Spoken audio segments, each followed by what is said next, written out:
sentido ao nosso viver, naquele tempo reuniu-se uma grande multidão e todas as cidades iam ter com Jesus.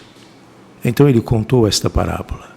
O semeador saiu para semear a sua semente. Enquanto semeava, uma parte caiu à beira do caminho. Foi pisada e os pássaros do céu a comeram. Outra parte caiu sobre pedras, brotou e secou, porque não havia umidade. Outra parte caiu no meio dos espinhos. Os espinhos cresceram juntos e a sufocaram. Outra parte caiu em terra boa, brotou, deu fruto 100 por 1. Dizendo isso, Jesus exclamou: quem tem ouvidos para ouvir, ouça. Os discípulos lhe perguntaram: o que significa esta parábola?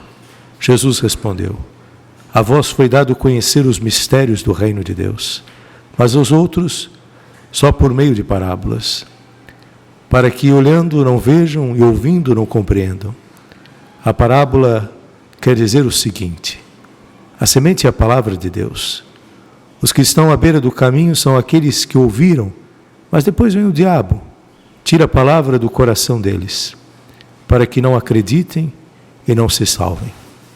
Os que estão sobre a pedra são aqueles que, ouvindo, acolhem a palavra com alegria, mas eles não têm raiz, porque no momento acreditam, mas na hora da tentação voltam atrás.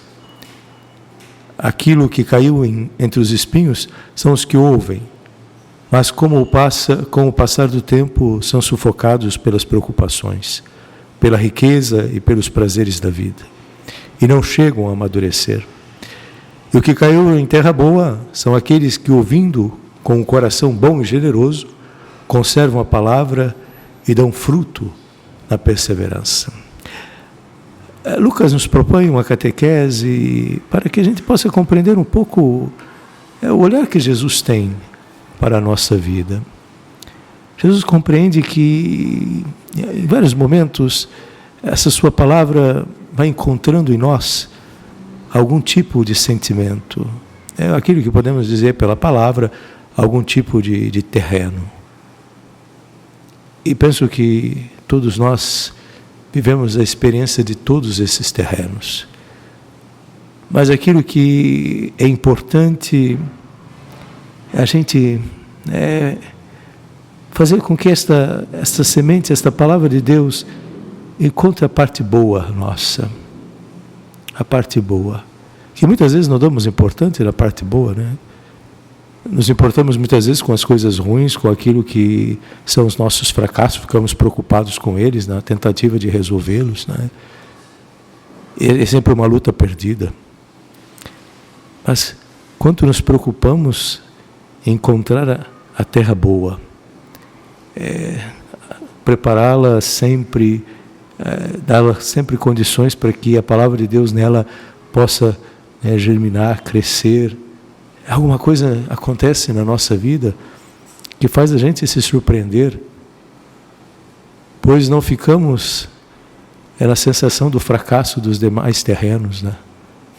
Mas nos enchemos de uma coragem, de uma vivacidade que permite que essa palavra vá ocupando os demais terrenos, transformando os demais terrenos em lugar de terra boa, lugar em que a palavra tem força, em que a palavra não se detém diante de preocupações, diante de sofrimentos, mas a palavra é alguma coisa que nos mantém sempre de pé.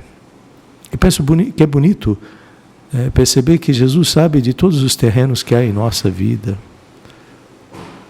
Ele não fica indicando para que a gente transforme os terrenos, mas Ele indica, olha, na parte boa, se alegre, veja, contemple, e permita que essa parte boa comece a mudar todos os outros. Essa não está implícito, mas se a gente começa a fazer com que essa terra boa ela produza, a gente vai depois mexendo com as outras terras, porque isso vai nos enchendo de satisfação, vai nos enchendo de alegria, vai nos dando a perspicaz de como fazer com que aquele terreno deixe de ser assim assado, porque a gente experimentou a grandeza daquilo que vimos na terra boa acontecer.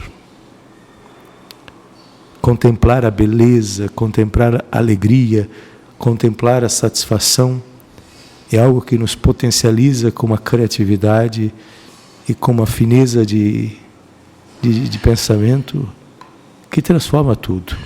E penso que a oração que Lucas propõe à sua comunidade, nos propõe hoje, é a gente ter a simplicidade de dizer, olha, tem de tudo na minha vida.